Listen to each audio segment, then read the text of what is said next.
சங்கீதம் 7வது வசனம் சொல்லுகிறது, அவர்கள் பலத்தின் மேல் பலன் அடைந்து சியோனிலே தேவ சந்நிதியிலே வந்து காணப்படுவார்கள். காணாம போக கூடாது. அவன் சொல்லுங்களேன், நிறைய பேர் பாடினாங்க, காணாத போயிட்டாங்கல்ல.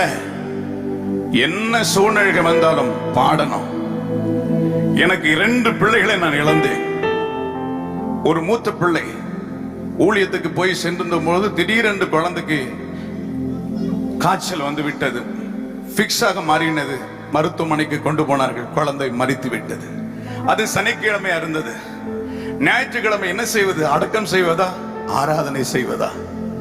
என் குழந்தையை மருத்துவமனையிலே வைத்து விட்டேன். ஞாயிற்றுக்கிழமை ஆராதனை செய்தேன். அப்பொழுது பாடினேன். குழந்தையுடைய பாடியை வைத்து பாடினேன். என்னதான் ஆனால் என்ன, என் மீட்பர் உயிரோடு உண்டு. நான் தொடர்ந்து பயணம் செய்வேன்.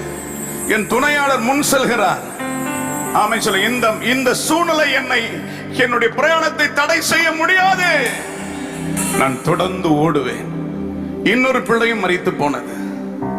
எதற்காக சொல்லுகிறேன் என்றால், என் குழந்தை அடக்கம் பண்ணிவிட்டு ஆண்டவருடைய சமூகத்தில் வந்து கேட்டேன், ஆண்டவரே என்ன பாவம் செய்தேன், எதற்காகப்பா என் குழந்தை எடுத்தீங்கன்னு கேட்ட போது ஆண்டவர் சொன்னார், பரிமள தைலம் குப்பியில் இருக்கிற வரையும் வாசனை வீசாது.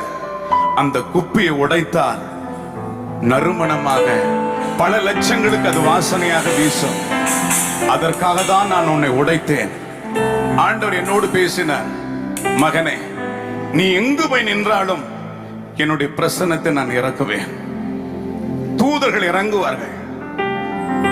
பரலோகத்தின் மகிமை அப்படியே இறங்கும். தூதர்களை லைவா பார்க்கலாம். அவ்வளவு பிரசன்னம். ஒவ்வொரு இடத்தில் நான் ஆராதனை செய்யும் பொழுது சிறு பிள்ளைகள் தேம்பி தேம்பி எழுவார்கள். நான் கண்ணால பார்த்தேன். 5 வயசு குழந்தைகள் எல்லாம் தேம்பி தேம்பி பாவ உணர்வடைந்து அழுதார்கள். என்ன சொன்ன கத்த சொன்ன, அப்ப ஒரு உடைக்கப்பட்ட ஒரு பாத்திரத்தை கொண்டுதான் தேவன் பலமான காரியங்களை செய்கிறார். அருமையான தேவ மனிதன் அவர் உடைக்கப்பட்டதுனாலதான் இவ்வளவு பிரம்மாண்டமான ஒரு ஆலயத்தை பொறுப்பை அவருடைய கையில கொடுத்திருக்கிறார். ஆமை சொல், யாருக்கு பொறுப்பை கொடுக்கிறார்? கிருபை பெற்றவளே நீ வாழ்கன்னு சொன்னார்ல. சொல்லுங்க, கிருபை பெற்றவளே வாழ்கன்னு சொன்னார். கர்த்தர் உன்னோட கூட இருக்கிறார். அப்போ ஒரு பெரிய ப்ராசஸ் யார் கையில கொடுக்கிறாரு? மரியாளுடைய கையில கொடுக்கிறார். கொடுத்தாரா இல்லையா? ஆமை சொல்லுங்களேன்.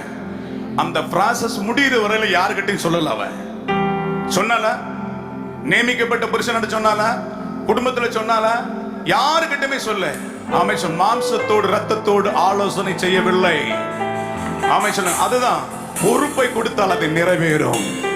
தரிசனத்தை கொடுத்தால் அது நிறைவேறும். ஆமை சொல்லுங்கள். அநேகர் சொல்லுவார்கள், இது எப்படி நடக்கும், இது எப்படி ஆகும் என்று. ஆனா அதை அடக்கி ஸ்தோத்திரத்தோடு ஜெபத்தோடு செய்யும் பொழுது எல்லாம் நடக்கும்.